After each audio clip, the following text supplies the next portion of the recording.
Hello students, good morning. Okay, so आज हम देखने वाले हैं that is the MCQ for which chapter will study the MCQ of the chapter optics. जो आपका ऑप्टिक्स चैप्टर है उसके जो एमसीक्यू है वो हम इसमें देखने वाले, राइट। सो ये जो एमसीक्यू हो गया आपको ये सभी it is means it will be useful for all the exams like CET. जो भी आपकी स्टेट सीईटी होगी अलग अलग स्टेट्स की, वो सीईटी। उसके बाद जो हमारी नीट एग्जाम होती है दैट इज मेडिकल एग्जामिनेशन के लिए, that is for that NEET. Then for JEE, even इसमें जो क्वेश्चंस है जेई, कुछ कुछ क्वेश्चंस है जो जेई एडवांस लेवल के भी है, right? There are some questions which are also that is from means which will be useful in the JEE advanced study, right? ठीक है, सो स्टार्ट करते हैं। देखो चलो चलो, ओ सॉरी,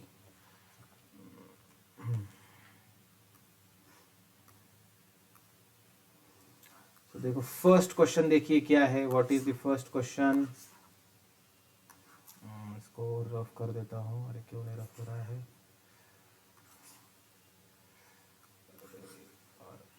हो जा रहा है। ओके ठीक है, हो गया। चलो देखो फर्स्ट क्वेश्चन। देखो फर्स्ट क्वेश्चन में क्या पूछा है, scattering effect of visible light when it's frequency is increased. देखो स्कैटरिंग मतलब क्या होता है, that is scattering means what, that is इसका मतलब होता है दैट इज फैलना। दैट इज अगर हम हिंदी में अगर इसका मीनिंग देखेंगे, फैलना मतलब क्या, जो मतलब कि लेट से अगर यहाँ पे कोई कलर है, अगर कोई कलर कम फैलता है, लेट से फॉर एग्जांपल रेड, रेड का स्कैटरिंग कम होता है इसलिए रेड कलर दूर से भी हमें दिखता है। क्योंकि अगर लेट से यहाँ पे अगर कोई रेड पॉइंट है, let say example, let say here is some red point, तो ये जो रेड कलर होता है इसकी जो प्रॉपर्टी मतलब इसकी स्कैटरिंग कैसी होती है, ये फैलता नहीं है। अगर ये फैलेगा तो ये फेंट हो जाएगा, राइट। बट जो दूसरा कलर होता है, जैसे कि फॉर एग्जांपल वॉयलेट कलर जो होता है, या मोस्टली मतलब वॉयलेट कलर, अभी ये वॉयलेट और रेड क्यों बोल रहा हूँ मैं आपको बताऊंगा। लेकिन ये जो वॉयलेट कलर होता है ये कैसा होता है, ये इसके लिए स्कैटरिंग मतलब ज्यादा होती है। स्कैटरिंग ज्यादा मतलब क्या, ये फैलेगा। अभी ये स्कैटरिंग किस पे डिपेंड होती है, देखो this scattering depends on what exactly. तो हमारे लिए एक क्राइटेरिया रिलायंस, यहाँ पे एक रिलायबल के साइंटिस्ट है, उसने बताया था कि जो स्कैटरिंग होती है, तो स्कैटरिंग ऑफ लाइट जो होती है, स्कैटरिंग ये क्या होती है, that is inversely proportional to the wavelength of fourth power of wavelength of light, right. मतलब क्या, ये बाकी सभी निकाल देता हूं मैं, ठीक है।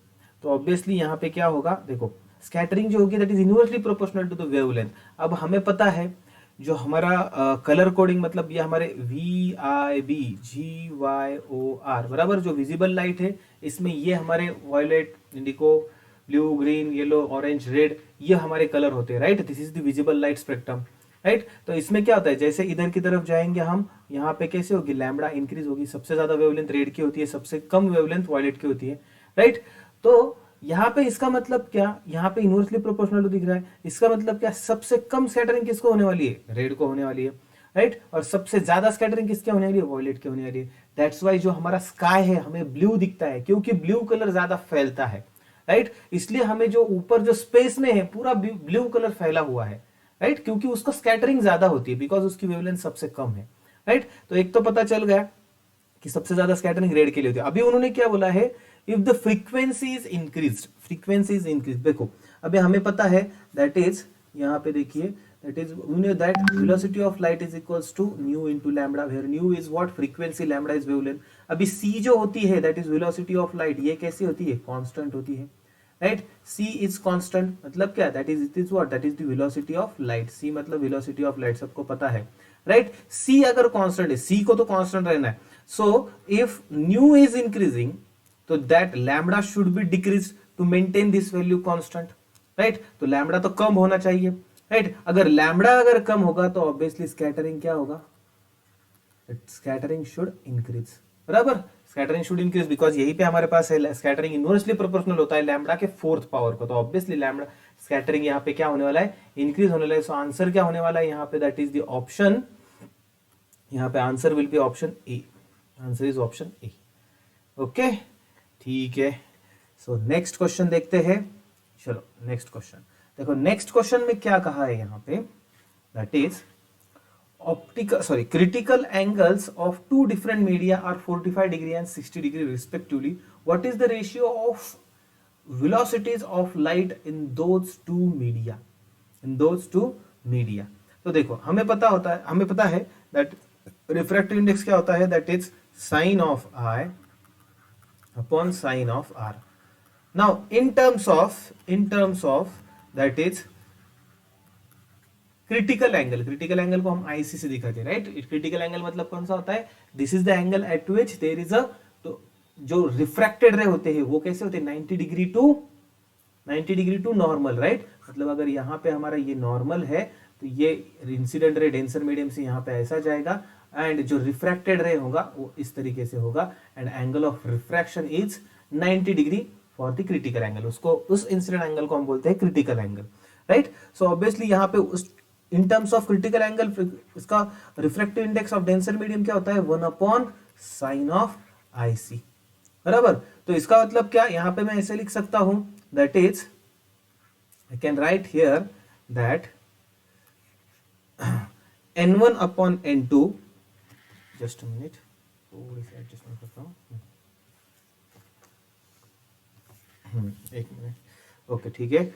सो देखो यहां पे मैं लिख सकता हूं that is n1 upon n2 is equals to, यहाँ पे मैं लिख that is I can write it here, that is sin of IC2 upon sin of IC1, right। so यहाँ पे n1 upon n2, ठीक है। so n1 upon n2 is equals to sin of IC2 मतलब क्या, sin 60 है, right, that is the sin of 60, right। तो यहाँ पे sin 60 और IC1 क्या है, that is 45, so यहाँ पे क्या होगा, sin of 45। sin 60 मतलब क्या होता है, √3/2, राइट। साइन 45 मतलब क्या होता है, 1 अपॉन √2, राइट। सो ऑब्वियसली यहाँ पे बाद में n1 अपॉन n2 क्या आएगा, so here n1 upon n2 ये क्या आएगा, दैट इज √3/2 इंटू √2/1, राइट। इसको अगर हम एडजस्ट करेंगे, so obviously n1 upon n2 मतलब कितना आएगा, ये √2 और ये 2 से अगर हम करेंगे इसका डिवीजन, तो ऑब्वियसली यहाँ पे क्या आएगा, √3 अपॉन √2, राइट। अब हमें रिफ्रैक्टिव इंडेक्स का और एक फॉर्मूला पता है। रिफ्रैक्टिव इंडेक्स जो होता है, दैट इज अगर मैं कहूंगा कि refractive index of one medium with respect to अगर ए कहूंगा, तो हम क्या लिखते हैं, that is velocity of light in air divide by velocity of the light in that first medium. इसका मतलब क्या होता है, जो रिफ्रैक्टिव इंडेक्स होता है that is inversely proportional to the velocity of light in that medium. मतलब क्या, that is refractive index of that particular medium is inversely proportional to the velocity of light in that medium, right। so यहाँ पे मैं इस तरीके से लिख सकता हूँ, that is n1 by n2 is equals to क्या होगा, that is c2 by c1, बराबर। so n1 by n2 हमारा क्या है, √3/√2 आया है। उन्होंने हमें c1 by c2 पूछा है, so obviously c1 by c2 मतलब क्या होगा, √2 upon √3। this will be the answer, this will be the answer, okay। ठीक है, कुछ नहीं, इजी क्वेश्चन था, थोड़ा सा लेंदी था।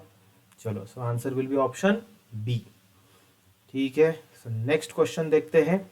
Now if half of the convex lens is covered by an opaque object, ठीक है, half of the convex lens is covered by the opaque object, तब क्या होगा, image not form, half image of the same intensity is form, full image is observe with same intensity, full image is observe with decrease intensity. तो देखो यहाँ पे होने वाला क्या है, this is the let's say convex lens, ज्यादा बड़ी हो गई क्या, थोड़ा सा छोटे कर दो इसको,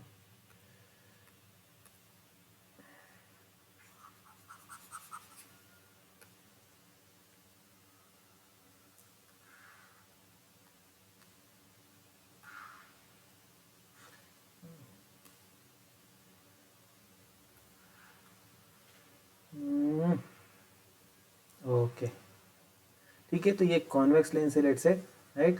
यहाँ पे ये उसका ये प्रिंसिपल एक्सिस है। सो अब मैं क्या करता हूँ, जो इमेज है, if the convex lens is form sorry is covered by an opaque object, half of the convex, let's say ये इसका हाफ पार्ट है, it is covered by an opaque object, इसको हमने इसको कवर कर लिया लेट्स से, राइट। अब उन्होंने क्या बोला कि इमेज कैसे फॉर्म होगी, तो लेट्स से मैं क्या करता हूँ, यहाँ पे एक ऑब्जेक्ट रख देता हूँ, let's say this object is A and B. अब यहाँ से इसका एक रे भेजता हूँ, लेट्स से फॉर एग्जांपल ये एक रे में इसका यहाँ से ऐसा भेज दिया, राइट। तो ये रे यहाँ से लेट्स से मैं कंसिडर करता हूँ, ये उसका सेंटर है यहाँ पे, राइट। सो मतलब कि वन ऑफ दी यहाँ पे जो हमारा मिरर होते हैं, दोनों मिरर मिलके होता है, राइट। तो इसको मैंने यहाँ से तो इसके फोकस से, सो यहाँ से अगर मैंने फोकस से इसको इस रे को पास किया तो ये यहाँ से इस तरीके से जाएगा, बराबर। ये रे इस तरीके से जाएगा। लेट से मैं यहाँ से ए ऑब्जेक्ट से मैं दूसरा रे भेजता हूँ, लेट से यहाँ से ऐसा कुछ तो जाएगा वो, तो ऑब्वियसली तो ये जो रे है तो यहाँ से कुछ तो इस तरीके से जाएगा। तो मतलब क्या होगा, ये रो यहाँ पे, ये जो रे है यहाँ पे इंटरसेक्ट हो गई, राइट। तो ये यहाँ पे हमें पॉइंट मिलेगा, that is A dash, right. और ऑब्वियसली हमें यहाँ पे दूसरा बी डैश यहाँ पे मिलेगा। मतलब यहाँ पे देखो होगा क्या एग्जैक्टली एक तो बात तय है, that is image form, image form हो गई। दूसरी बात ये है फुल इमेज फॉर्म हो गई, बराबर। फुल इमेज, ऐसा नहीं कि हाफ इमेज फॉर्म होगी। तो एक्चुअली क्योंकि ए पॉइंट के भी रे यहां से जाने वाले हैं, बी पॉइंट के भी जो रे होते हैं यहां से जाएंगे, बट अभी यहाँ पे क्या होने वाला है, दैट इज ये जो ए पॉइंट के रे है इस ऑप्टिक सरफेस से तो पास नहीं हो पाएंगे, राइट। सो ऑब्वियसली जो यहाँ पे जो हमें इमेज मिलेगी, यहाँ पे less number of rays are reaching, less number of rays are reaching.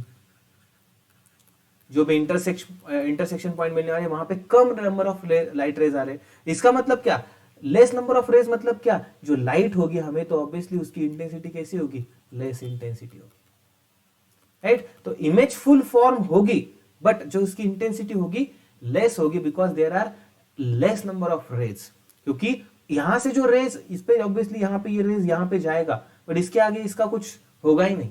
ये यहां से रे कुछ तो यहां से निकलेगा, बट इसके आगे वो जा ही नहीं पाएंगे, जो कि नॉर्मल केस में जाते हैं, बराबर। और यहां पे नहीं जा पा रहे हैं, that's why the full image will form, but the जो इंटेंसिटी होगी वो किसकी कैसी होगी, लेस इंटेंसिटी की। तो ऐसा कौन सा ऑप्शन है यहाँ पे, full image is observe with same intensity, no. यहाँ पे मतलब ऑप्शन डी होगा, full image is observe with decreased intensity, with decreased intensity, ठीक है।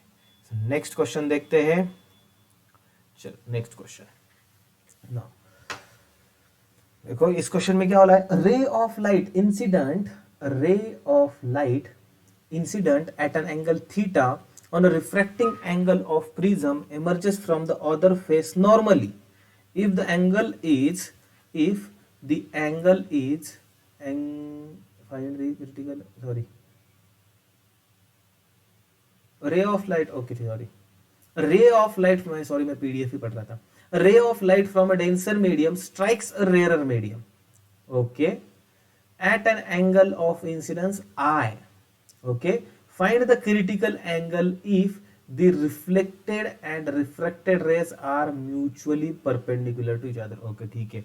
मैं गलती से दूसरे विंडो में पीडीएफ ही पढ़ रहा था, चलो ठीक है। देखो पहले हम क्या करते हैं, रे डायग्राम यहाँ पे ड्रॉ कर लेते हैं। राइट से ये हमारी एक बाउंड्री है दोनों रीजन की, राइट। तो यहाँ पे उन्होंने क्या बोला है, रे ऑफ लाइट जो है फ्रॉम डेंसर मीडियम, तो रे ऑफ लाइट यहाँ पे ऐसे आने वाला है, राइट, डेंसर मीडियम से आने वाला है, देन डेंसर मीडियम से आने वाला है, and strikes rarer medium at an angle of theta. So उसका जो एंगल है यहाँ पे, ऐसा क्यों हो रहा है, हाँ, उसका जो एंगल है यहाँ पे ये theta, that is i is equals to theta है यहाँ पे। Find the critical angle if the reflected and refracted rays are mutually perpendicular, ठीक है। तो ये देखो सेम मीडियम में देखो, this is the rare medium, this is the denser medium, so obviously reflection कैसा होगा, reflection will be in this direction, right, reflection will be this direction, and ये जो एंगल होगा ये कैपिटल आर, ये कौन सा एंगल, एंगल ऑफ रिफ्लेक्शन होगा, क्योंकि रिफ्लेक्शन सेम मीडियम में होता है। यहाँ से लाइट इंसिडेंट हो गई and reflected rays coming back to the same medium. Refracted ray मतलब कौन सा होगा, लेट्स से ये रिफ्रैक्टेड रे हो गया, right, let's say this is the refracted रे, और ये क्या हो गया उसका एंगल ऑफ रिफ्रैक्शन।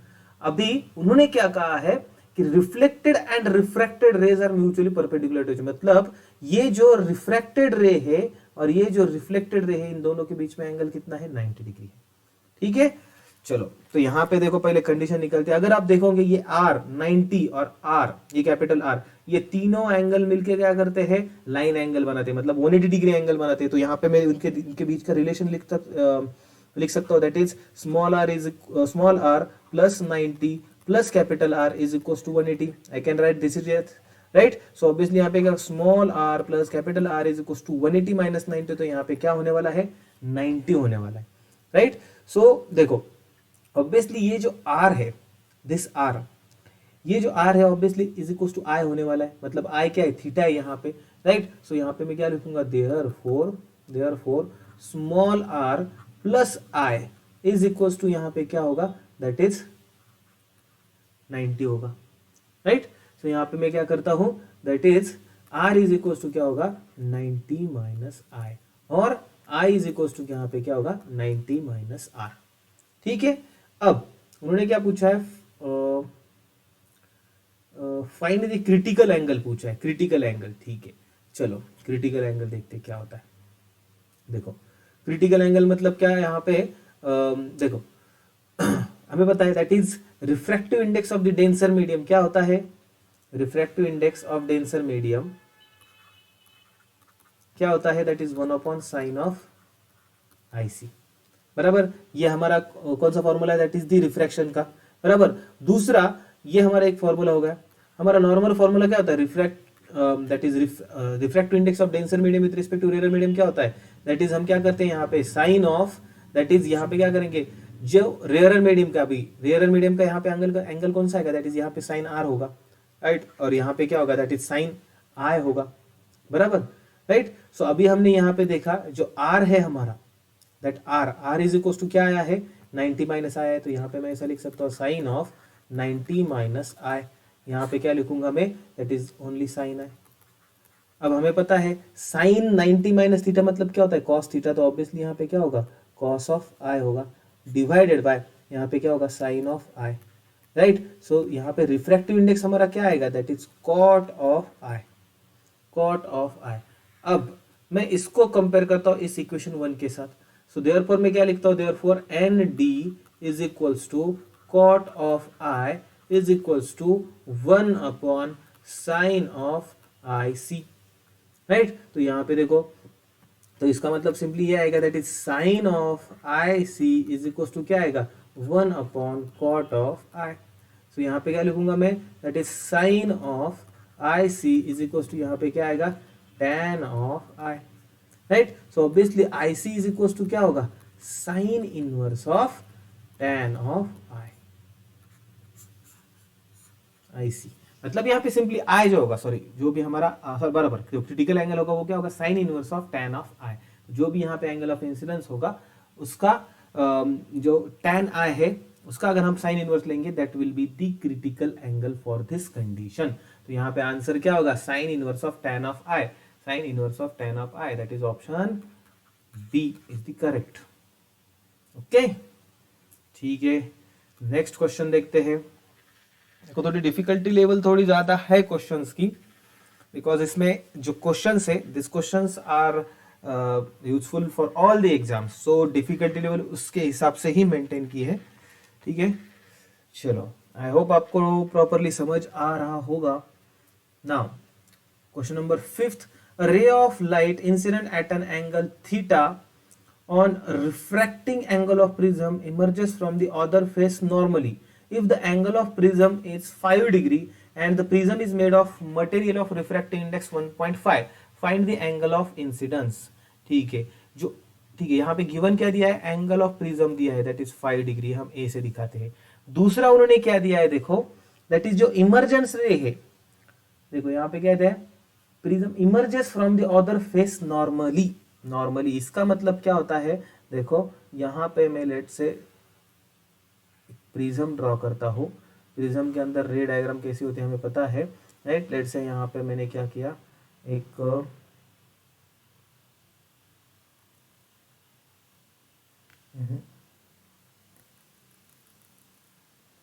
यहाँ पे ये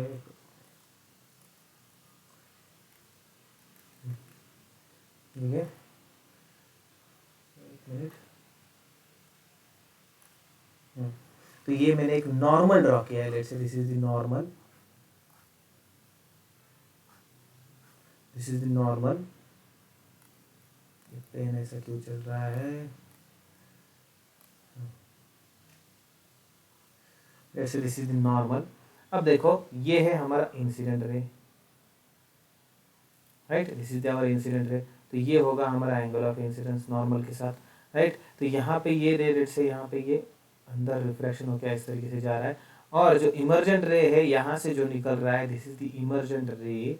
तो ये जो इमर्जेंट रे है ये यहाँ पे बोला है कि prism emerges from the other face normally. तो जो इमर्जेंट रे है वो खुद ही इस फेस के साथ 90 डिग्री एंगल बना रहा है।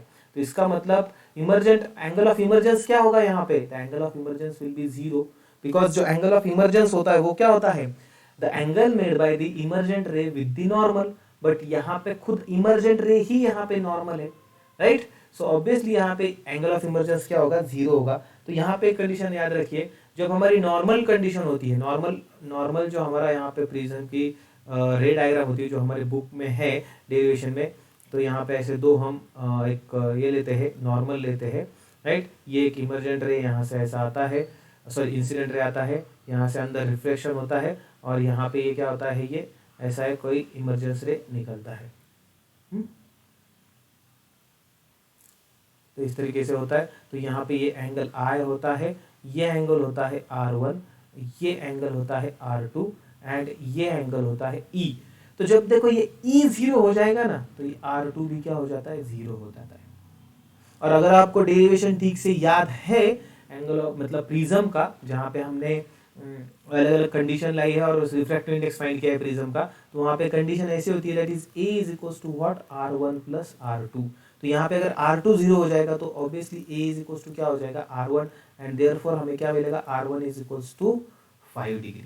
अब उन्होंने पूछा है हमें that is find the angle of incidence पूछा है, मतलब ये I पूछा है हमें, दिस I। अब देखो लेट्स से ये जो पॉइंट है हमारा, दिस पॉइंट, ये जो पॉइंट है हमारा, अभी ये जो पॉइंट है लेट्स से इसको मैं नाम देता हूँ, this is the point C, let's say this is point C। Now at point C, at point C, at point C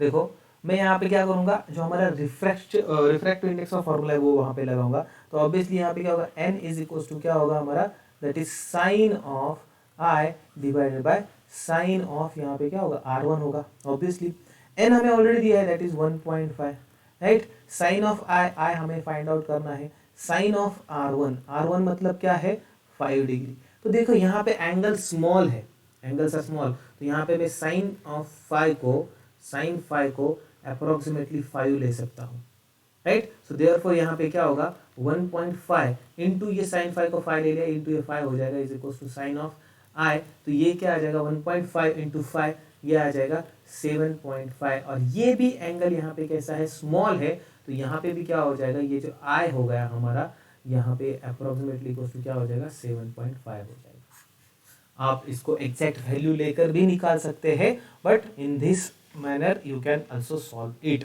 because many of the exams जो स्टेट एग्जाम्स होती है, जो CET होती है, वहाँ पे हमारे पास टाइम बहुत कम रहता है। तो वहाँ पे ये लॉग टेबल में इसकी वैल्यू देखो, साइन I की, साइन 5 की, इसमें बहुत सारा टाइम जाएगा। अगर महाराष्ट्र CET की बात करेंगे तो आपको एक क्वेश्चन 54 सेकंड में सॉल्व करना होता है।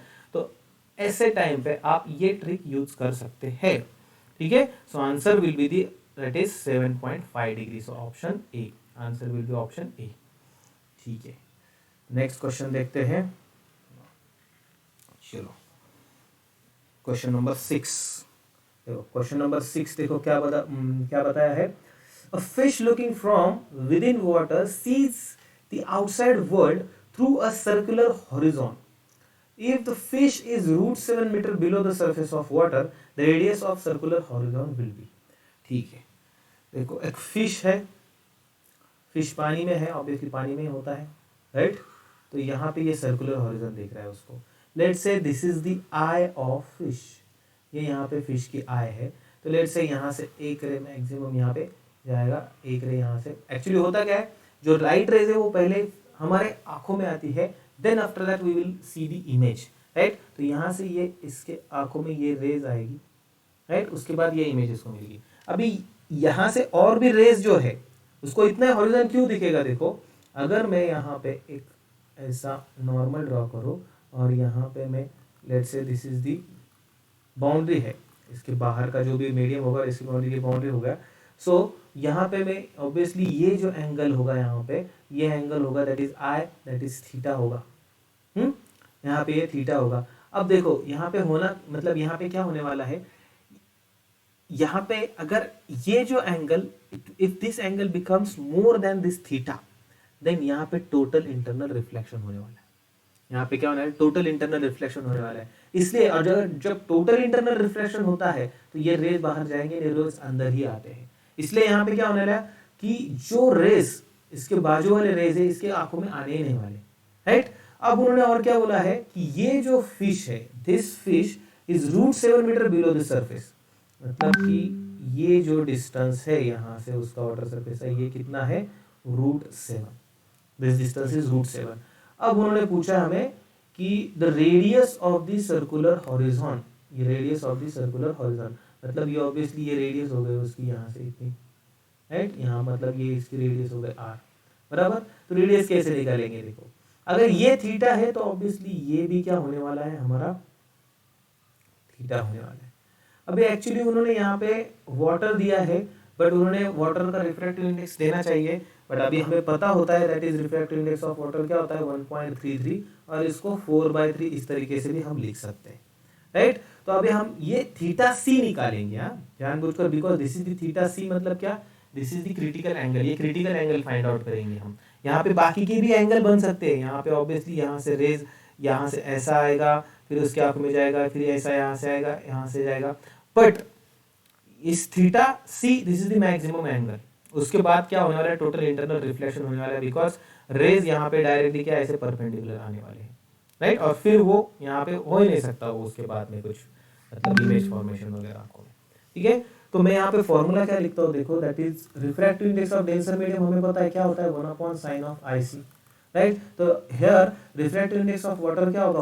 1/sin ऑफ IC, यहाँ पे I किसी क्या है? दैट इज थीटा सी है, राइट। और ये क्या होने रहा है? That is 1.33, right. तो मैं देखो यहाँ पे क्या लिखता हूँ? 1/sin of theta c is equals to 4/3, बराबर। ये क्या होगा? 4/3। इसका मतलब sine of theta c is equals to क्या होगा? That is 3/4। और साइन मतलब क्या होता है? That is opposite upon opposite upon hypotenuse, बराबर। तो यहाँ पे ये होगा हमारा थीटा, तो ऑपोजिट उसकी कौन सी हो गई? ये हो गई, तो ये 3 आ गई। इस मतलब ये रेशियो क्या हो गया? 3/4, ये साइड पर ये साइड का ये 3 और ये 4, बराबर। तो ऑब्वियसली यहाँ से डायरेक्टली हम ले सकते हैं r = 3, बट अब देखिए हमारे पास √7 है, राइट। √7 हमारे पास एक वैल्यू है, तो यहाँ पे मैं देखो क्या रिलेशन लेता हूँ? दैट इज tan थीटा का रिलेशन लेता हूँ। देखो tan theta is equal to क्या होता है? That is opposite upon adjacent, बराबर। अपोजिट अपॉन एडजेसेंट, तो अपोजिट क्या होगा? यहाँ पे 3 हो गया, अपोजिट यहाँ पे क्या हो गया? 3 हो गया, राइट। एडजेसेंट यहाँ पे √7 हो गया, राइट। और ये यहाँ पे इंटू मतलब ये इज इक्वल टू क्या हो गया? tan थीटा हो गया, तो ये √3 लिख दिया, ये tan थीटा हो गया, राइट। उसके बाद में क्या लिखूंगा अभी? tan थीटा 3/√7, ठीक है, 3/√7 इज इक्वल टू 3, ओके ठीक है। सो हमें निकालना है अभी, ओके ओके ठीक है, x इज इक्वल टू, हमें लेट्स से इसको r ले लिया। एक्चुअली डायरेक्टली यहाँ पे हमें आंसर मिल जाएगा, बिकॉज ऑप्शन है यहाँ पे हमारे पास 3, ये 3/4 आया है, तो ऑब्वियसली ये 3 होगा, ये 4 होगा। And x is equal to, इसको हम इस तरीके से भी लिख सकते हैं, डायरेक्टली ऐसा नहीं लिखते हैं इसको हम लिखेंगे लेट्स से, हाँ, अपोजिट साइड जो है उसको हम x कंसिडर करेंगे और एडजेसेंट को √7 कंसिडर करेंगे। सो x इज इक्वल टू क्या होगा यहाँ पे? That is √7 into tan of theta, √7 into tan of theta. So obviously यहाँ पे x इज इक्वल टू हमारे पास क्या आएगा? √7 इंटू tan थीटा, मतलब क्या आएगा यहाँ पे? 3/3, मतलब अपोजिट साइड अपॉन एडजेसेंट, 3/√7। तो डायरेक्टली हम 3 ले सकते हैं, because x is equal to obviously 3 ही आएगा, right. So answer will be what? That is the option A, that is the 3 metre. Okay, थोड़ा सा ये क्वेश्चन डिफिकल्ट था, इसको इमेजिन करना होता है, बिकॉज टोटल इंटरनल जो रिफ्लेक्शन फिनोमेना है, टोटल इंटरनल रिफ्लेक्शन यहाँ पे कैसा होता है? देखो ऑब्वियसली एक रे यहाँ से ऐसा आ गया, इसके आँख में चला गया, ऐसा आ गया, इसके आँख में चला गया, ऐसा आएगा, इस कैप में चला गया, लेकिन आफ्टर दिस पॉइंट जो रेज होंगे यहाँ पे डायरेक्टली ये पैरेलल टू दिस सरफेस होंगे, मतलब 90 degree to the normal, right. तो ये थोड़ा इमेजिनेशन आपको पहले समझना चाहिए, then after that you can solve it properly. Okay, so next question,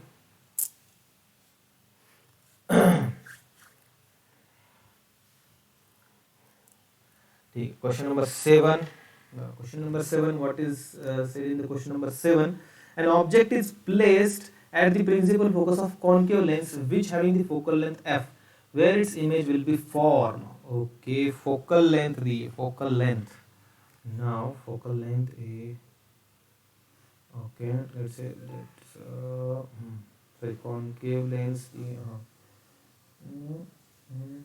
concave lens, ठीक है, ये हम एक कॉन्केव लेंस ड्रॉ करते हैं यहाँ पे, this is the concave lens, ये उसका प्रिंसिपल एक्सिस हो गया,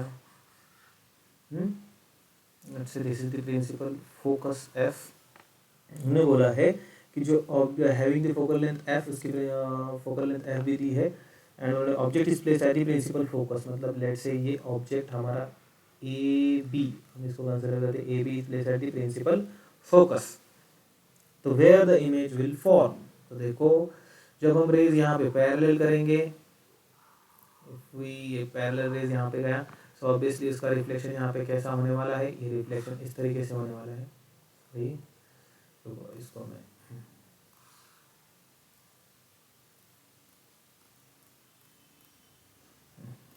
लाइन ही यूज करता हूँ मैं यहाँ पे, ठीक है। सो एक रे रेड से यहाँ पे ऐसा गया,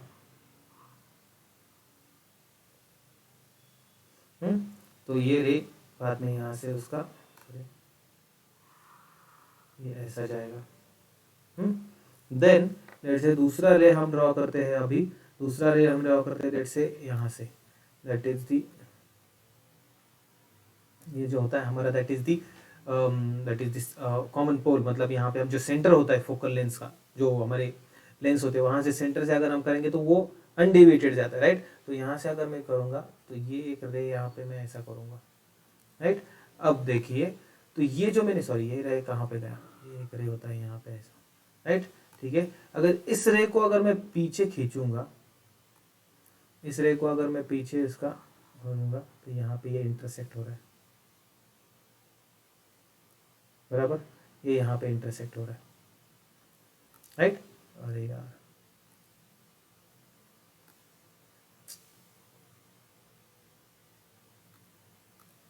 क्यों ऐसा होता है, ओके ठीक है, ये रे हमारा ऐसा, देन यहाँ से अगर मैं उसको पीछे खींचूंगा,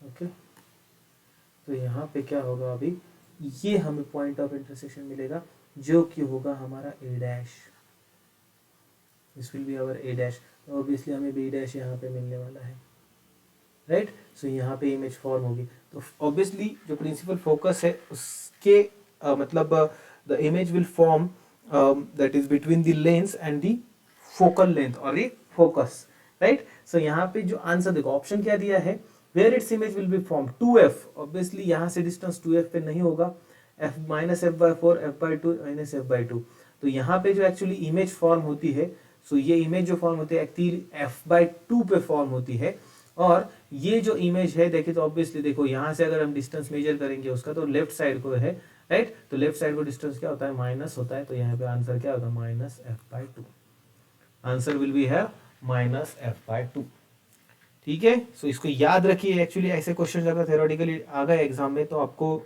इतनी प्रैक्टिस होनी चाहिए आपकी कि you will remember at that point directly that yes हमने एक ऐसे क्वेश्चन सॉल्व किया था और उसका आंसर माइनस एफ बाई 2 था, तो डायरेक्टली आप उसको यहाँ पे माइनस एफ बाई 2 ठीक मतलब उस क्वेश्चन का आंसर लिख सकते हैं, but before that read the question carefully, sometimes question थोड़े से अलग आते हैं एग्जाम में, तो प्रॉपर रीडिंग होना चाहिए, ठीक है।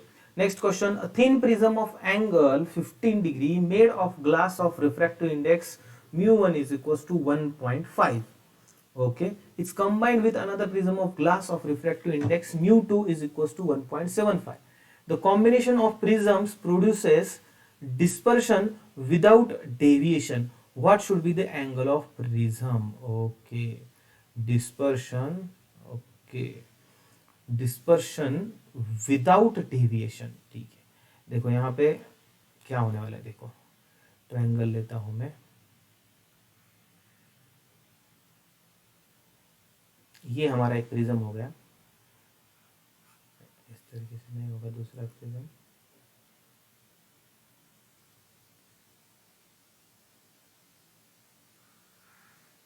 ठीक है। इसको मैं करता हूँ ड्रॉ इस तरीके से,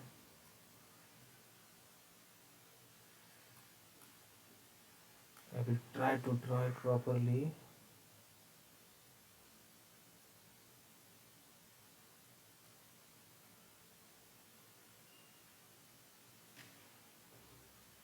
हाँ देखो अभी अगर करेक्टली हुआ है, और थोड़ा सा,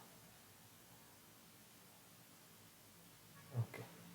देखो ये दो प्रिज्म है ऐसे, this is the prism 1, this is the prism 1 and this is the prism 2। तो उन्होंने क्या बोला है कि लेट से यहाँ पे क्या हो रहा है, एक रेज जो है वो, मतलब यहाँ से लेट से एक रे ऐसा आ गया, लेट से उसका अंदर कुछ तो डेविएशन हो गया, राइट। तो लेट से उसका डेविएशन कुछ तो ये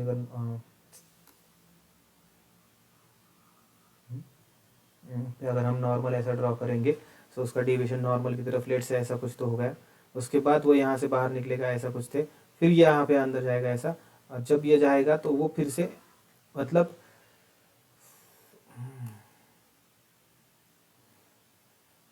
लेट से फॉर एग्जांपल यहाँ पे ऐसे, फिर ये इमरजेंट रे से यहाँ से जाएगा, फिर यहाँ पे ऐसा, और ये जो ये फाइनल हमारा इमरजेंट रे, सो ये हमारा रे एंड मतलब this incident ray and this final emergent ray, इनके बीच का मतलब क्या होगा, यहाँ इनके बीच में डेविएशन, टोटल जो डेविएशन होगा वो क्या होगा, जीरो होगा। जो टोटल डेविएशन है यहाँ पे क्या होगा, जीरो होगा। मतलब कि लेट से मतलब डायरेक्टली अगर सिंपली अगर आपको बताओ तो यहाँ पे रे ऐसे जाएंगे, और क्यों होता है ऐसा, बीच में लाइन क्यों जाती है, और ये जो दूसरा रे यहाँ पे ऐसा आएगा directly,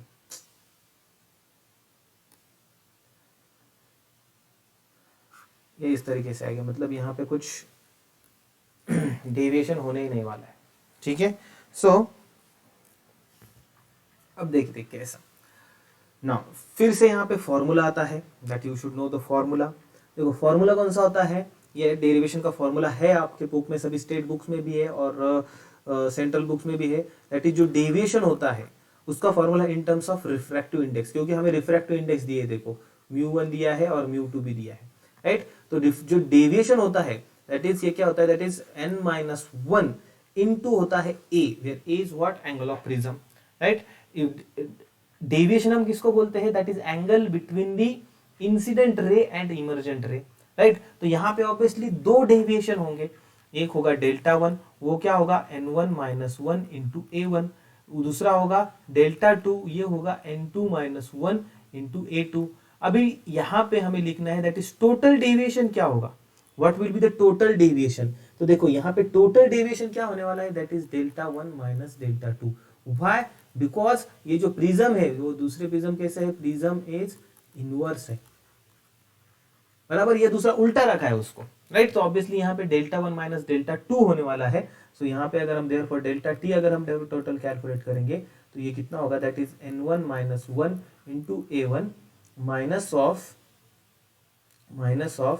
n2-1 into a2, right. So therefore यहाँ पे क्या होगा, delta t is equal to यहाँ पे क्या होने वाला है, दैट इज n1 कितना दिया है 1.5 माइनस 1 इंटू a1 कितना दिया है 15 डिग्री, राइट। दूसरा माइनस n2 कितना दिया है 1.75 माइनस 1 इंटू ये दूसरा जो है हमें a2 निकालना है, और डेल्टा टी क्या दिया है, डेल्टा टी हमें दिया है 0, क्योंकि उन्होंने बोला है कि डायरेक्टली रेज निकले हैं जो विदाउट डेविएशन, मतलब जो डिस्पर्शन, यहाँ पे उन्होंने डिस्पर्शन बोला, डिस्पर्शन मतलब क्या, ये लाइट अंदर, विजिबल लाइट अंदर आएगी, फिर उसका डिस्पर्शन होगा, मतलब that light will be converted into the 7 rainbow colours, right. अगर फिर से वो कलर्स वहां से बाहर पड़ेंगे और इस प्रिज्म के अंदर आएंगे, और जब इस प्रिज्म से वो कलर बाहर पड़ेंगे तो वो it will coming as a light, that is single colour light, visible light, it is white colour, right. So obviously यहाँ पे अगर हम आगे हम सॉल्व करेंगे तो देखो इक्वेशन हमें क्या मिलता है, दैट इज ये 1.5 माइनस 1 मतलब यहाँ पे 0.5 इंटू 15 इज इक्वल्स टू यहाँ पे आता है that is 0.75 into A2, 0.75 into A2। So final answer यहाँ पे क्या होगा, that is answer here, answer will be that is 0.75 into A2, 0.5 into 15। So answer यहाँ पे 15 इंटू तो ये 75, ये 7.5 divided by 0.75 is equal to A2। So answer obviously यहाँ पे क्या 7.5 डिवाइडेड बाय 0.75, सो यहाँ पे आंसर आएगा that is 10। So therefore A2 is equals to 10 degree, right. So answer will be option B, answer is option B, ठीक है। Formula आपको यहाँ पे याद होना चाहिए, ये फॉर्मूला है सभी बुक्स में है, स्टेट बुक्स में भी है एंड सेंट्रल बुक्स में भी ये फॉर्मूला है। ओके चलो next question. Okay if I mu J, okay if I mu J मतलब refractive index of J medium with respect to I medium represents the index when the light ray goes from the medium I to J, correct? Find the product of 2 mu1 into 3 mu2 into 4 mu3। देखो एक तो हमें देखो इसको किस तरीके से लिखेंगे, देखो अभी हम जब ऐसे इस तरीके से लिखते हैं that is refractive index of medium denser medium with respect to rarer medium, तो यहाँ पे हम क्या लिखते हैं that is velocity of light in rarer medium divided by velocity of light in denser medium, right, ठीक है। तो यहाँ पे फाइनली होने का देखो अभी इन्होंने ये प्रोडक्ट दिया है, right, this is the product here. तो इस प्रोडक्ट देखो, इस प्रोडक्ट को देखो हम कैसे लिखेंगे दैट इज म्यू ये 2 1 into that is 3 mu sorry 2 into 4 mu 3। अभी यहाँ पे मैं क्या लिखूंगा that is velocity of light in second medium divided by velocity of light in first medium into यहाँ पे क्या होगा that is velocity of light in third medium divided by velocity of light in second medium into velocity of light in fourth medium divided by velocity of light in third medium. तो यहाँ पे 2 2 cancel, 3 3 cancel और finally हमें क्या मिलेगा C4 यहाँ पे bye C1। और इसी का मतलब क्या होगा that is refractive index of medium 1 with respect to 4। तो यहाँ पे है क्या कोई आंसर ऐसा, ओके ठीक है। तो इसी का मतलब होता है देखो देखो इसी का मतलब क्या होता है देखो C4 बाय C1 मतलब क्या that is refractive index of medium 1 with respect to 4। और अगर हमें इसको उल्टा लिखना है तो हमें क्या लिखना पड़ेगा 1 अपॉन इसका हमें रेसिप्रोकल लेना पड़ेगा that is refractive index of 4 with respect to 1, right. So answer क्या होगा दैट इज यहाँ पे ऑप्शन डी, ऑप्शन डी, ठीक है। ये थोड़ा इजी क्वेश्चन था, चलो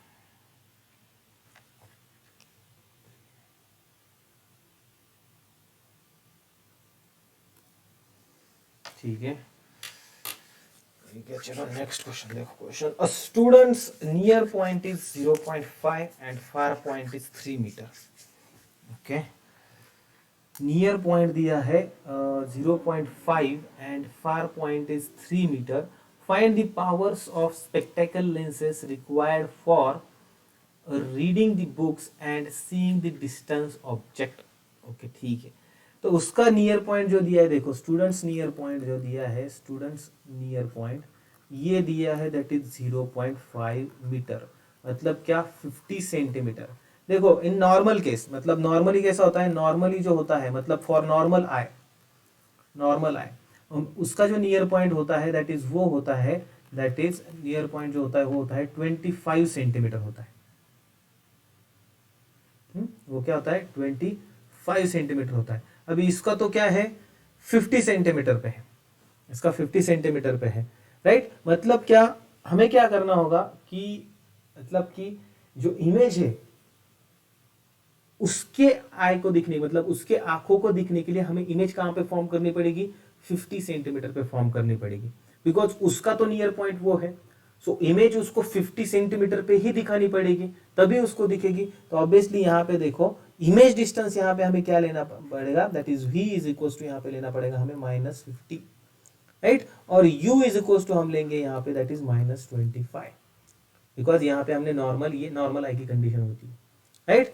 सो यहाँ पे ऑब्वियसली हमें पता होता है फोकल लेंथ का फॉर्मूला है हमारे पास that is 1/f is equal to यहाँ पे क्या होगा 1/v -1/u, राइट। अभी 1/v मतलब कितना हो जाएगा, that is 1/1 minus 50 minus of u मतलब कितना हो जाएगा यहाँ पे 1/-25, बिकॉज ये सभी लेफ्ट साइड को रहने वाले हैं, image and object both will be at the left side, right, and 1/f, ठीक है।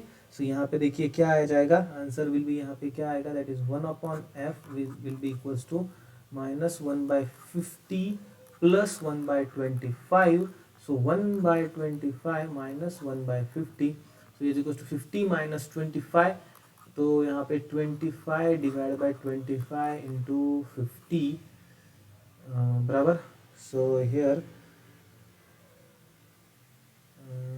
समथिंग मिसिंग हियर, नो, तो यहाँ पे फोकल लेंथ कितनी आएगी, दैट इज प्लस हो गया ये, that is 50 minus 25, that is 25 upon 25 into 50, that is here 1/50। कुछ तो यहाँ पे हमारा कैलकुलेशन चुक रहा है क्या, हाँ बराबर है, हाँ ठीक है, ओके, नो प्रॉब्लम। सो यहाँ पे 25 कैंसिल होगा, 1/50, सो देखो ये 1/f इज इक्वल टू कितने आ गए 1/50, बट ये सेंटीमीटर में है, ये सेंटीमीटर में, हमें उसको मीटर में कन्वर्ट करना पड़ेगा। सो ये 50 सेंटीमीटर है, तो इसको हम लिखेंगे दैट इज 100 डिवाइड बाय 50 लिखना पड़ेगा हमें, बराबर। तो यहाँ पे क्या आएगा, दैट इज 2, बराबर। 1/f इज इक्वल टू कितना आया हमारा, that is 1/f is equal to 2, मतलब यहाँ पे क्या होने वाला है, ऑब्वियसली पावर क्या होती है, दैट इज 1/f होती है, तो ऑब्वियसली यहाँ पे पावर क्या होगी, दैट इज यहाँ पे उसकी पावर होगी 2, मतलब यहाँ पे 2d उसकी पावर होगी, राइट। सो और ये जो पावर होगी इसकी यहाँ पे, सो आंसर देखो हमारा ये पॉजिटिव आया, फाइनल यहाँ पे हमें कुछ निगेटिव साइन आई है क्या, फोकल लेंथ के लिए नहीं है, पॉजिटिव आया, तो यहाँ पे ये +2d रहेगी। तो यहाँ पे नियर पॉइंट के लिए देखो +2d यहाँ पे दो ऑप्शन है, option A and option D है, राइट। अब हमें यहाँ पे फार पॉइंट के लिए भी निकालना पड़ेगा। अभी देखो फार पॉइंट के लिए कैसे निकालेंगे, ठीक है, ये +2d तो समझ में आया, राइट। तो यहाँ पे हमारे पास दो ऑप्शन कर लेते हैं, ये दोनों तो कट हो गए, जो नहीं है हमारे ऑप्शन उसको कट कर लेते हैं। अब देखो अभी यहाँ पे जगह नहीं है, तो मैं इसको रफ कर लेता हूँ,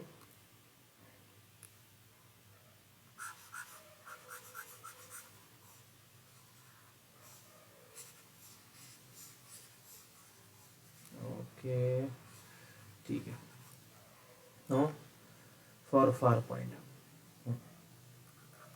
for the far point, far point पे हम क्या करते हैं, लेट से हम जो इमेज है हमारी, लेट से एट इन्फिनिटी पे कंसिडर करते हैं, सॉरी जो ऑब्जेक्ट है हमारा वो इन्फिनिटी पे कंसिडर करते हैं, राइट। और जो जो हमारा उसका फॉर पॉइंट कितना दिया है, दैट इज 3 मीटर दिया है, मतलब हमें इमेज कहाँ पे कंसिडर करनी है, दैट इज 3 मीटर पे करनी है, राइट। इमेज हमें यहाँ पे कहाँ पे करनी है, दैट इज 3 मीटर पे करनी है, राइट। ये दोनों भी यहाँ पे फिर से निगेटिव साइड पे ही होने वाले, मतलब लेफ्ट साइड पे होने वाले हैं, राइट। फिर हम यहाँ पे क्या करेंगे, that is 1/f is equal to 1/v minus 1/u, so यहाँ पे क्या होगा, that is -1/3 minus infinity, so यहाँ पे आंसर क्या आएगा, दैट इज -1/3 माइनस 0, सो यहाँ पे क्या होगा 1/f इज इक्वल टू कितना आएगा -1/3, राइट। इसका मतलब पावर क्या हो गई उसकी, यहाँ पे पावर क्या होने वाली है, दैट इज उसकी power will be, that is obviously यहाँ पे f इज इक्वल टू हमारा कितना आ गया, दैट इज -3 आ गया f, राइट। और पावर क्या होती है, पावर इज इक्वल टू होती है 1/f, तो यहाँ पे क्या आ गया -1/3, मतलब यहाँ पे क्या आ गया -0.33, बिकॉज 1/3 अगर आप करेंगे आप तो 0.33 आएगा, सो आंसर यहाँ पे ये निगेटिव साइड में आया, राइट, ये निगेटिव साइड में आया। मतलब एक जो अभी देखो पॉजिटिव का मतलब क्या होता है कि वहां पे वो कॉन्वेक्स उसको यहाँ पे लेंस बनानी पड़ेगी, राइट। और यहाँ पे निगेटिव के लिए यहाँ पे मतलब क्या, यहाँ पे ये कॉनकेव लेंस यहाँ पे आएगी, राइट। ये पॉजिटिव निगेटिव का मतलब होता है। अब यहाँ पे निगेटिव, ठीक है, तो यहाँ पे 0.33 किसको, सिर्फ इसको है, तो answer will be option D होगा, यहाँ पे सिर्फ -3 है, right. So answer is the option D. Plus का मतलब होता है दैट इज कॉन्वेक्स लेंस, और निगेटिव का मतलब होता है यहाँ पे कॉनकेव लेंस। जब पावर में ये पावर या फोकल लेंथ में ये फॉर्मूले आते हैं, जो कि आपको पता होने चाहिए, क्योंकि ऑब्वियसली ये कॉन्वेक्स लेंस और कॉनकेव लेंस की ये फोकल लेंथ होती है, ओके ठीक है। चलो फिर नेक्स्ट क्वेश्चन देखते हैं, ओके नेक्स्ट क्वेश्चन, देखो क्या दिया है नेक्स्ट क्वेश्चन में, a thin lens of focal length f1 and its aperture has diameter d forms an image of intensity I. Now the central part of aperture up to diameter d by 2 is blocked by an opaque paper. The focal length and the image intensity will change too. Okay. ठीक है, तो consider करते हैं अभी यहाँ पे देखो, consider let's say this is our lens,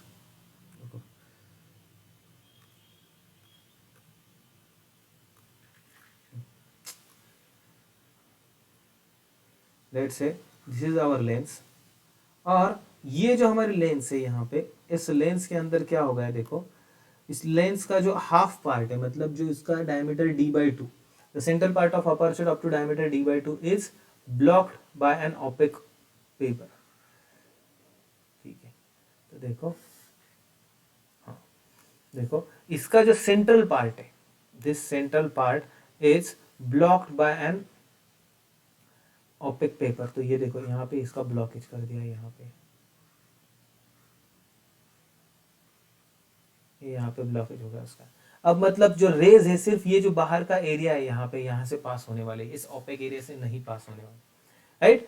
तो उन्होंने क्या बोला है कि उसकी इंटेंसिटी में क्या फर्क पड़ेगा। देखो इंटेंसिटी जो होती है लाइट की, जो इंटेंसिटी होती है ये होती है that intensity is directly proportional to area, directly proportional to area. जितना ज्यादा एरिया रहेगा उतना ज्यादा इंटेंसिटी ज्यादा रहेगी। अभी ऑब्वियसली यहाँ पे हाफ को हमने कवर कर लिया है, तो यहाँ the area is reduced, right. So obviously यहाँ पे क्या होने वाला है, एरिया रिड्यूस होगा, मतलब यहाँ पे इंटेंसिटी भी रिड्यूस होने वाली है, राइट। तो ये जो एरिया देखो, इंटेंसिटी जो होती है actually that is directly proportional to area होती है। सो ऑब्वियसली एरिया क्या होता है, that is directly proportional to diameter को। ऑब्वियसली एरिया क्या होता है, that is A is equal to pi D square by 4, because circular है। So obviously pi R square, R is radius, अगर diameter के फॉर्म में अगर फॉर्मूला लिखेंगे तो pi D square by 4। So area is directly proportional to that is D square. So obviously यहाँ पे हम क्या लिखेंगे, that is I1 by I2 is equals to यहाँ पे A1 bye A2, A1 bye A2, और यहाँ पे क्या होगी, that is D1 square by D2 square. उन्होंने क्या बचा है, the focal length and the image intensity will change to, image intensity will change to. Okay, so हमें एक्चुअली ओके तो ये एरिया कम होने वाला है। ओके ठीक है, this area is reduced, this area will be reduced. So यहाँ पे क्या होने वाला है, दैट इज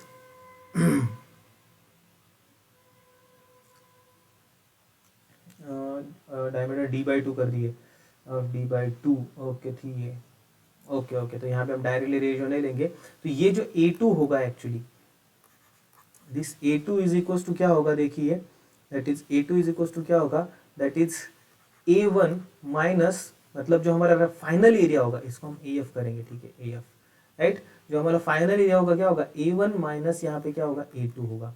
A1 मतलब कितना होगा, that is pi D square by 4 होगा, राइट। A2 मतलब क्या हो जाएगा हमारा, that is D2 is what here, that is D2 is what, D2 is D1 by 2, right. So obviously यहाँ पे जो हमारा यहाँ पे क्या लिखेंगे हम, that is pi D2 square by 4।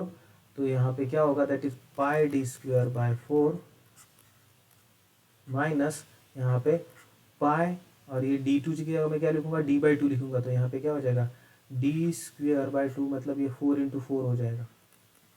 तो यहाँ पे मैं क्या करता हूँ, ये पाई बाय 4 पूरा बाहर निकाल देता हूँ, पाई बाय 4 पूरा बाहर निकाल देता हूँ, और अंदर क्या रहेगा, सिर्फ यहाँ पे रहेगा D square minus D square by 4 is equal to ये फाइनल एरिया। तो यहाँ पे क्या आएगा, pi by 4 is equal to 4d square minus D square, that is 3d square by 4 into ये एरिया। ओके, सो यहाँ पे फाइनल उन्होंने क्या बोला है, दैट इज देखो इनिशियल इंटेंसिटी कितनी होगी, देखो देखो तो यहाँ पे ये फाइनल, ओके ठीक है। सो ऑब्वियसली यहाँ पे I is directly proportional to ए हो गया, राइट। तो इनिशियली देखो कितनी होगी, ठीक है, देखो इनिशियल एरिया, देखो ये जो हमारा फाइनल एरिया ये कितना आया है, that is pi into 3d square by 4 into 4। देखो अभी मैं इसको कैसे लिखता हूँ, देखो ए एफ को मैं क्या लिखता हूँ, जो इनिशियल मतलब क्या होगी, that is pi D square by 4, ये पाई डी स्क्वायर बाय 4 इंटू यहाँ पे ये 3/4 बाहर लिखता हूँ, राइट। सो इंटेंसिटी जो हो गया ऑब्वियसली ये क्या होगा, देखो यहाँ पे लिखता हूँ, दैट इज ये जो फाइनल पार्ट होगा, दैट इज ये जो इनिशियल के इंटू 3/4 हो गया, तो ऑब्वियसली जो फाइनल इंटेंसिटी होगी that is I1 into 3/4, I1 into 3/4, तो यहाँ पे देखो ये है 3I/4, राइट। अभी उन्होंने नेक्स्ट पूछा है फोकल लेंथ, जो फोकल लेंथ होती है, जो फोकल लेंथ होती है उसका कुछ रिलेशन नहीं होता है एरिया के साथ, फोकल लेंथ का कुछ भी रिलेशन नहीं होता है एरिया के साथ। जो फोकल लेंथ उसकी पहली होगी that will remain same after changing the after मतलब ये after blocking this area, focal length में कुछ चेंज नहीं होगा, so focal length will remain same and जो इंटेंसिटी होगी that will change to 3I/4। कुछ नहीं, देखो यहाँ पे हमने सिर्फ क्या किया, जो इनिशियल एरिया था हमारा वो A1 था, टोटल एरिया A1 था, फाइनल एरिया अभी हमारा A2 हो गया, राइट, सॉरी जो मतलब जो हमारा ये अभी अनकवर्ड एरिया है वो A2 हो गया, राइट। तो फाइनल एरिया हमारा ऑब्वियसली क्या करना पड़ेगा हमें, दैट इज ये हमें कैसे निकालना पड़ेगा, इसको इस टोटल एरिया से इसको माइनस करके, राइट। तो इसको माइनस कर दिया तो ऑब्वियसली हमें फाइनली ये A1 के 3/4 आएगा, तो intensity will be also equals to 3/4 of the initial intensity, ठीक है। चलो now theoretical question, okay. An achromatic telescope object is to be made by combining the lenses of flint and crown glasses. Which one of the proper choice? Which one of the proper choice? Actually, ये जो question है, I think मतलब जो achromatic telescope होता है ये बहुत सारे स्टेट बोर्ड में या आई थिंक इसका सेंट्रल बोर्ड में भी कुछ ज़्यादा सेंट्रल बोर्ड के बुक में भी इसका नहीं है, बट जेई के कुछ कुछ इसमें है। सो इसका अभी के लिए याद रखिए कि इसका आंसर क्या होगा, दैट इज ऑप्शन डी होगा, convergent of crown and divergent of flint, ठीक है, क्योंकि इसके लिए आपको उसकी थ्योरी याद होनी चाहिए, then you will get the option, because इसमें क्राउन क्या होता है, फ्लिंट कैसा होता है, ये सब चीज़ें पता होनी चाहिए, राइट। तो हम नेक्स्ट क्वेश्चन देखते हैं, ओके। नाउ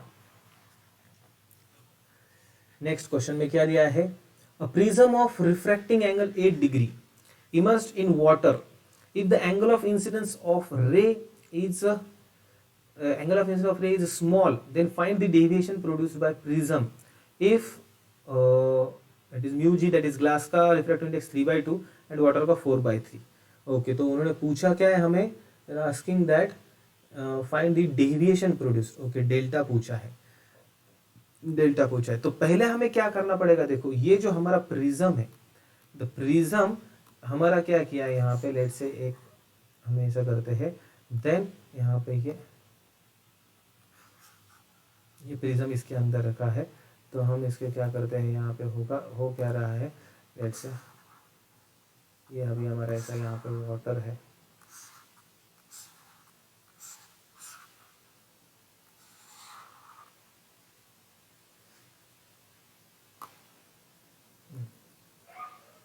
या फिर इसको ऐसे करता हूँ, राइट। तो लेट से इसके अंदर सब कुछ वाटर है और इस वाटर के अंदर हमने प्रिज्म को रखा है, राइट। तो ये मीडियम कौन सा हो गया, मतलब बाहर का मीडियम हो गया वाटर, अंदर का मीडियम हो गया glass.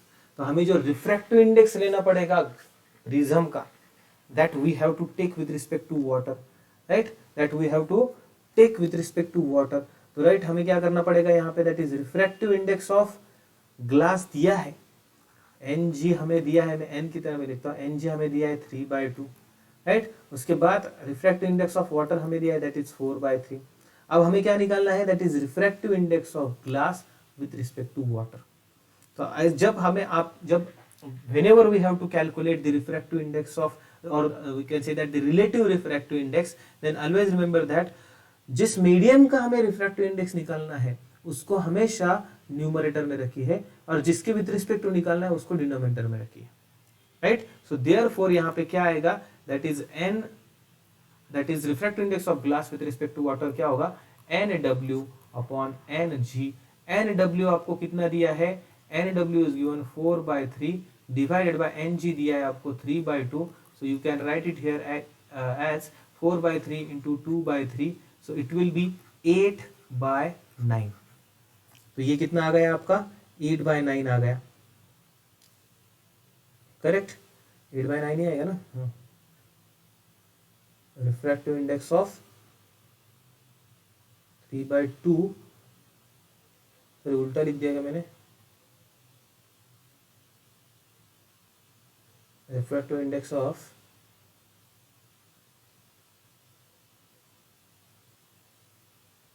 3/2, refractive index of glass का लगा, रिफ्रैक्टिव इंडेक्स ऑफ वाटर कितना दिया 4/3, बिकॉज यहाँ पे हाँ 0.9 से तो 1 से तो कम ही आ रहा है, राइट, बट 1 से कम, refractive index of water 4/3, refractive index of glass 3/2, हमें रिफ्रैक्टिव इंडेक्स ऑफ ग्लास निकालना है, right, refractive index of glass, तो Ng/Nw, Ng कितना दिया है 3/2 दिया है, Nw 4/3 दिया है, तो ये 8/9 आएगा, 8/9 आएगा, करेक्ट, ठीक है, ओके। सो उसके बाद देखो, देन आफ्टर दैट देखो, अभी हमें डेविएशन पूछा है, डेविएशन पूछा है, देखो डेविएशन क्या पूछा है हमें, दैट इज डेविएशन का हमारे पास फॉर्मूला है, that is delta is equal to क्या होता है a/n-1, a/n-1, राइट, तो यहाँ पे क्या आ जाएगा ए, हमें यहाँ पे कुछ तो गलत है बिकॉज ये 1 से भी छोटा आ रहा है, यहाँ पे -1 इंटू ये था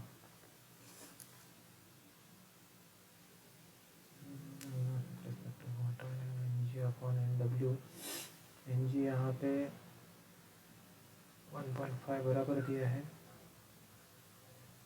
ओह गलत कर दिया ना मैंने, यहाँ पे उल्टा लिख दिया ना, वही तो मैं बोल रहा हूँ कि ये 1 से कम छोटा कैसे आ रहा है, ये देखो मैंने यहाँ पे फॉर्मूला ये गलत लिख दिया, देखो ऐसी इसी कहते हैं सिली मिस्टेक, हमसे भी सिली मिस्टेक होती है कभी कभी, ठीक है चलता है, देखो Ng/Nw, सो ऑब्वियसली Ng कितना है देखो 3/2, Nw कितना है 4/3, तो इसको 3/2 इंटू ये क्या हो जाएगा यहाँ पे 3/4, तो ऑब्वियसली ये क्या आएगा यहाँ पे 9/8। उसके बाद हमें निकालना है यहाँ पे डेविएशन, सो डेविएशन का फॉर्मूला अभी लास्ट प्रॉब्लम में भी हमने सॉल्व किया था, डेविएशन क्या होता है, that is delta is equal to होता है n-1, it is refractive index of the prism with respect to the that surrounding medium, into यहाँ पे हम उसको करते हैं दैट इज a से, मतलब एंगल ऑफ प्रिज्म से, राइट, सो हमें यहाँ पे क्या करेंगे, that is refractive index of glass with respect to water -1 into A कितना है हमारा यहाँ पे, ए इज गिवन, ए दिया है क्या 8 degree, A is given that is 8 degree, delta is equal to N, तो एन कितना है हमारा 9/8 -1 इंटू 8, तो यहाँ पे क्या आएगा ये 9 - 8/8 इंटू 8, तो ये 8 कैंसिल, और 9 - 8 इज इक्वल टू, यहाँ पे क्या आएगा 9 - 8 इज इक्वल टू 1, तो ऑब्वियसली यहाँ पे क्या आएगा 1, so delta is equal to यहाँ पे क्या होगा 1 डिग्री, राइट, सो आंसर यहाँ पे आएगा ऑप्शन डी, ठीक है, चलो now question number next question देखो,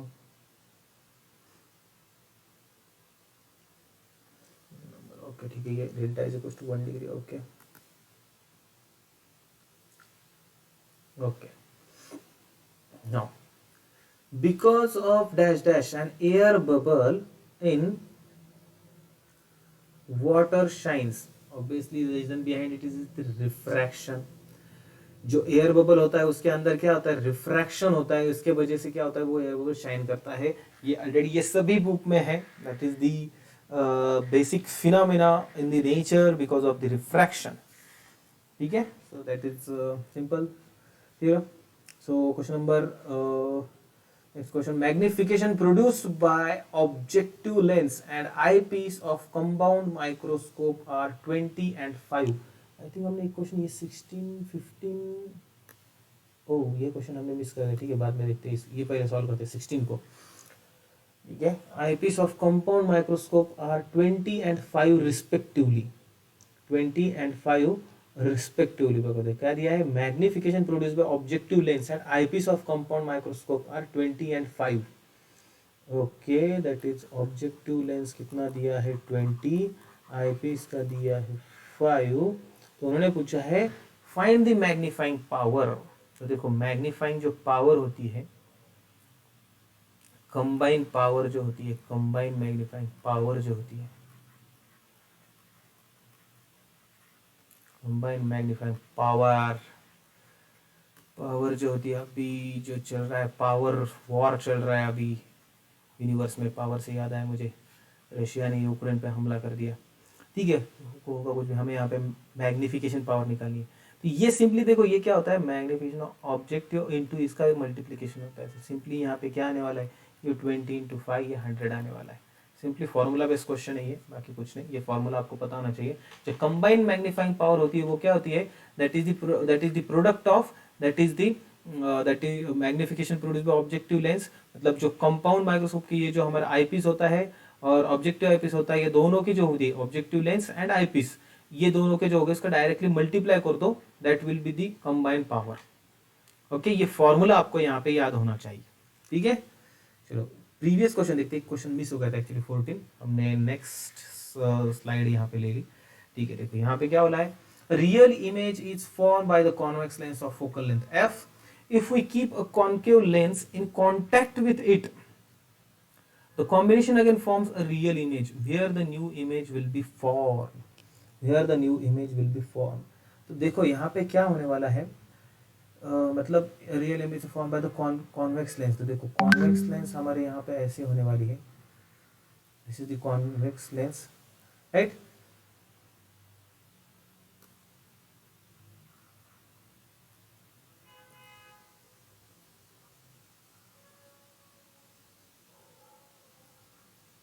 ठीक है, सो नाउ,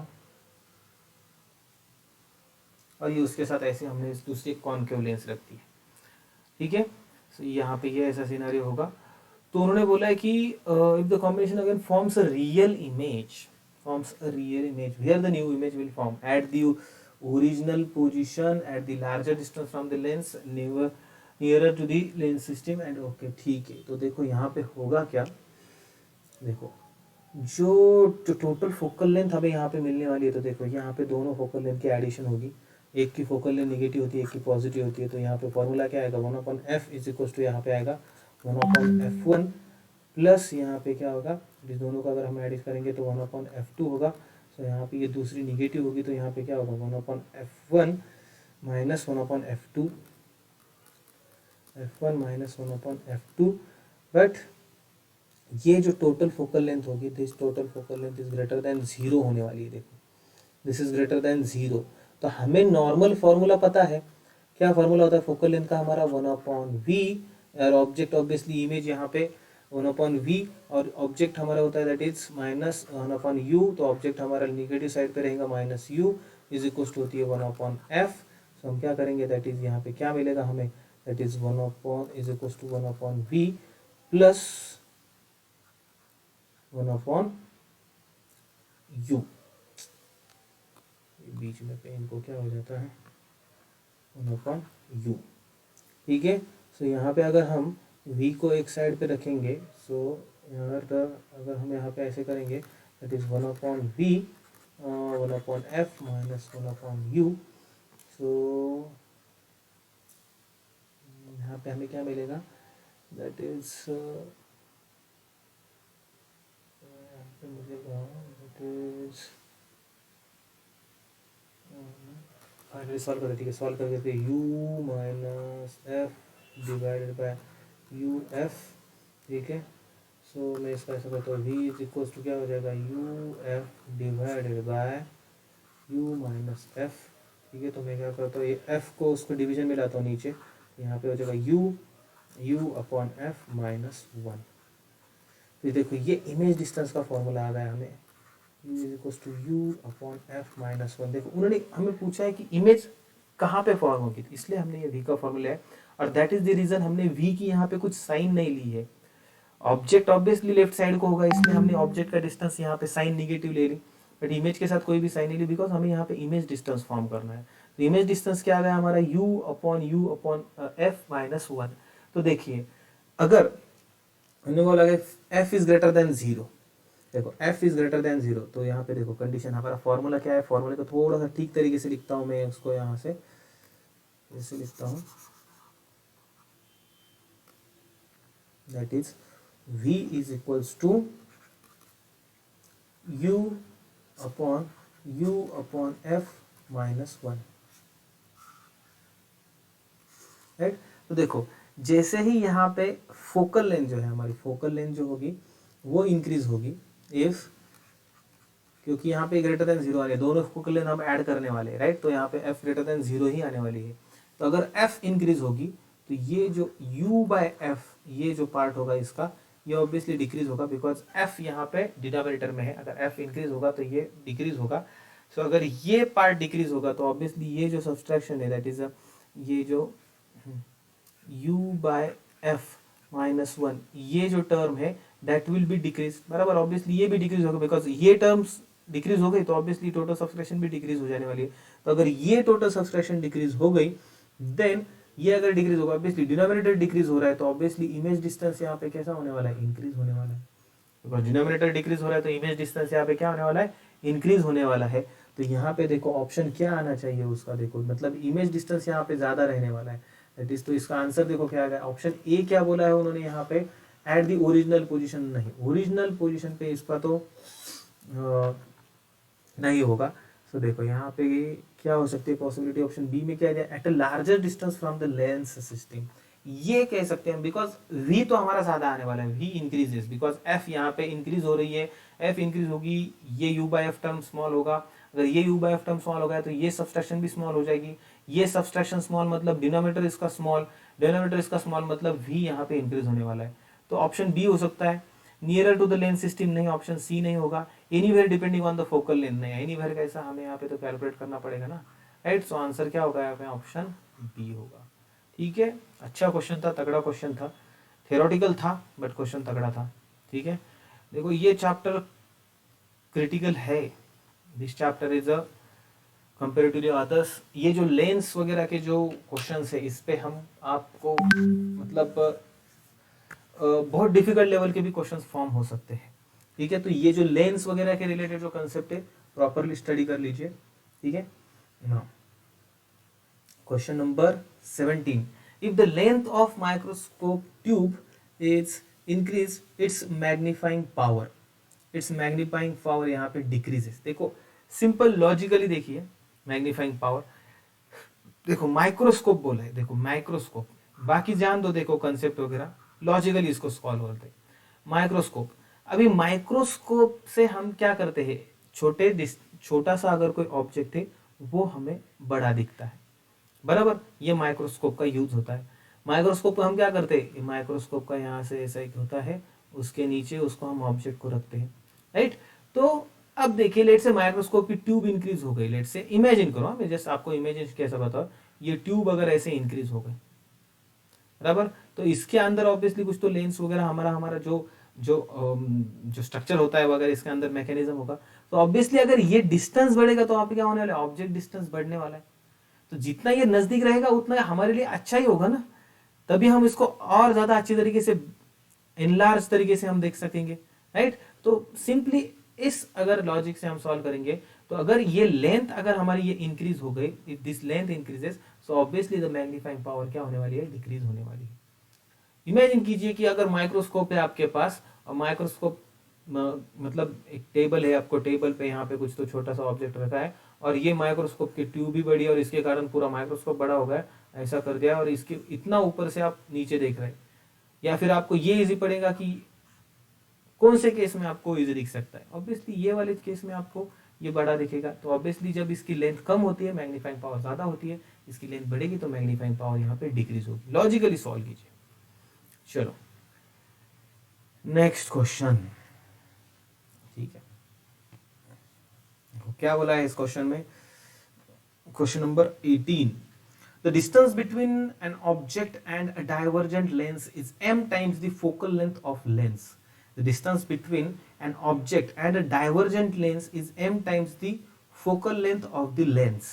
ओके ठीक है, ऑब्जेक्ट एंड डाइवर्जेंट लेंस मतलब कि ऑब्जेक्ट डिस्टेंस जो दिया है, जो ऑब्जेक्ट डिस्टेंस दिया है वो दिया है m times of f, m times of f दिया है, फोकल लेंथ दिया है। Find the linear magnification, find the linear magnification बोला है, ठीक है। देखो तो यहाँ पे जो u होगा तो ये एक्चुअली निगेटिव लेना पड़ेगा क्योंकि ये लेफ्ट साइड का ही होगा।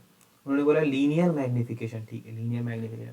तो सिंपली हम क्या करेंगे, दैट इज 1/f, हमारा फॉर्मूला फोकल लेंथ का इज इक्वल टू क्या होता है 1/v माइनस 1/u होता है। तो यहाँ पे फोकल लेंथ भी, यहाँ पे जो हमारी लेंस है वो डाइवर्जेंट लेंस है। डाइवर्जेंट लेंस मतलब हमारी कौन सी आएगी, दैट इज कॉनकेव लेंस आएगी, राइट। उसकी फोकल लेंथ इस साइड को होती है, तो ये भी क्या आएगा 1/-f आएगा, इज इक्वल टू यहाँ पे क्या होगा, ये यहाँ पे प्लस होगा 1/v माइनस यहाँ पे क्या होगा, ये माइनस ऑफ माइनस mf होगा।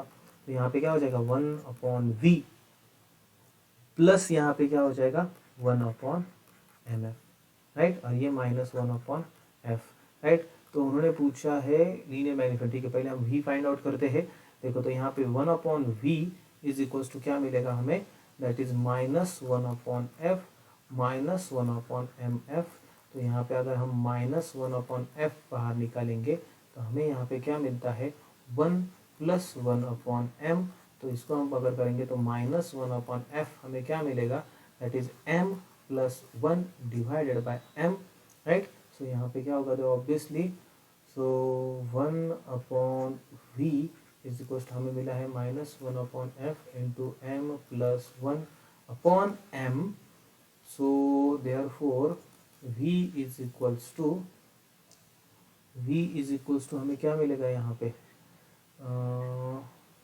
v इज इक्वल्स टू हमें मिलेगा that is minus F M divided by m plus 1, right.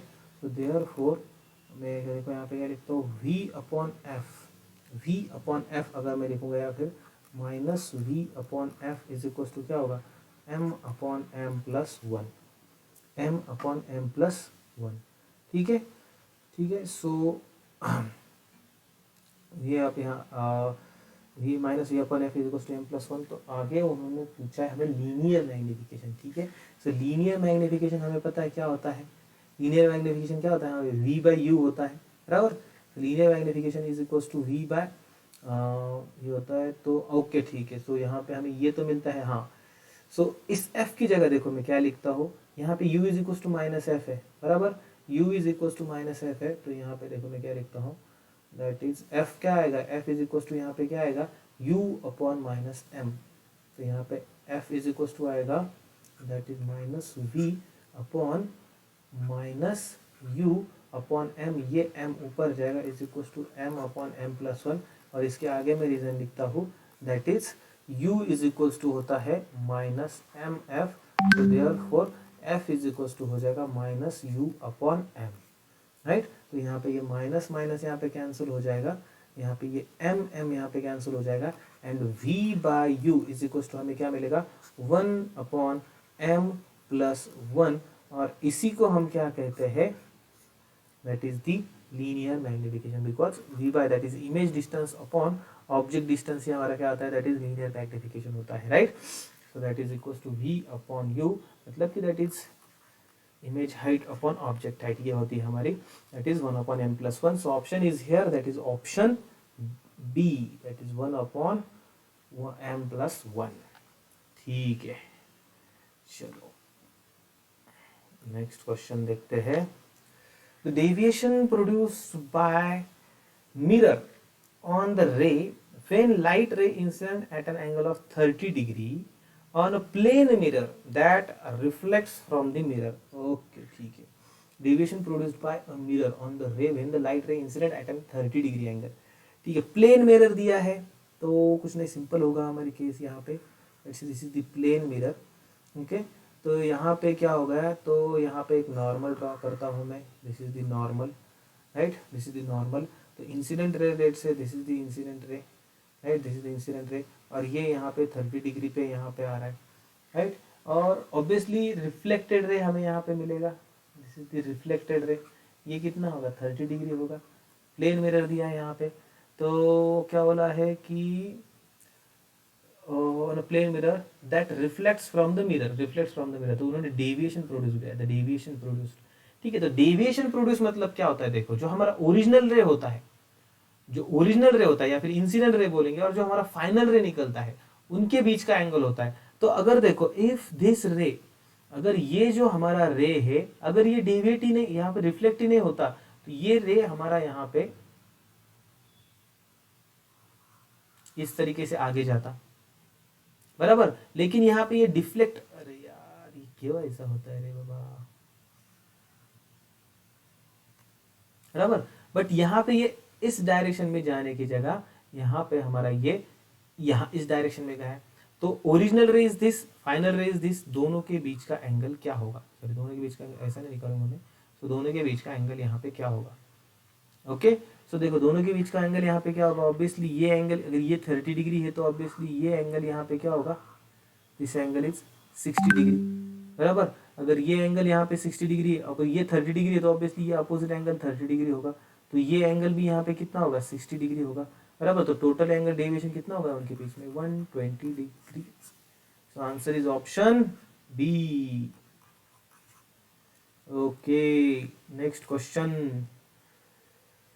Okay.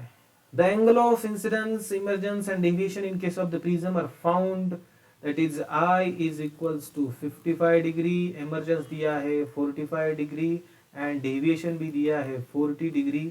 What will be the refracting angle of prism? Okay, ठीक है, डायरेक्ट सिंपल है, that is देखो हमारे पास relation है, that is A plus delta is equals to I plus C.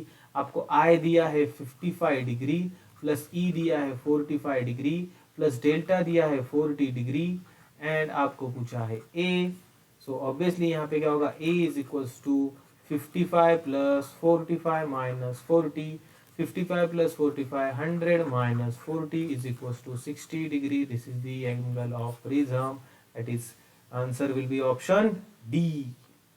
Okay, ठीक है। Okay students, so for today our question set is done, for today it's done. Next lecture में भी हम और भी एमसीक्यू देखेंगे, राइट, ठीक है। चलो, thank you, bye and keep studying. पढ़ाई करते रहिए, थ्योरी भी रीड करते रहिए, एमसीक्यू सॉल्व करते रहिए। ज़्यादा से जितने ज़्यादा एमसीक्यू आप सॉल्व करेंगे, it will make your more practice, and जितनी ज़्यादा प्रैक्टिस होगी उतना आपके लिए ईजी होगा, राइट। आपके इतने एमसीक्यू सॉल्व होने चाहिए कि देखो एमसीक्यू आपको मतलब रट जाने चाहिए, मतलब एक लेवल ऐसी आनी चाहिए कि आपको ये एमसीक्यू, इस एमसीक्यू को अगर देखेंगे आप, अरे ये एमसीक्यू, ये fish looking from within water, हाँ आपको एग्जैक्टली उस एग्जाम में रिकॉल होता है कि अरे ये ऐसा सेम एमसीक्यू मैंने सॉल्व किया है, राइट। तो उस टाइम पे आपको मतलब जो कम टाइम वाले एग्जाम होते हैं, जैसे कि for example CET, MST CET जो होती है महाराष्ट्र सीईटी, वहाँ पे सिर्फ 54 सेकंड होते हैं आपके पास, तो उस टाइम पे ये प्रैक्टिस आपको बहुत यूजफुल होती है।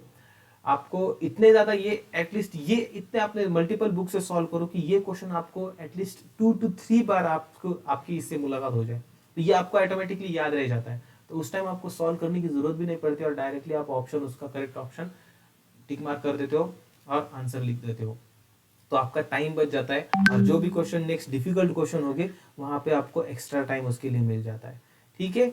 सो इसलिए ज़्यादा से ज़्यादा स्टडी कीजिए, ज़्यादा से ज़्यादा प्रैक्टिस कीजिए, and all the best. Thank you for watching this video. Chalo, bye.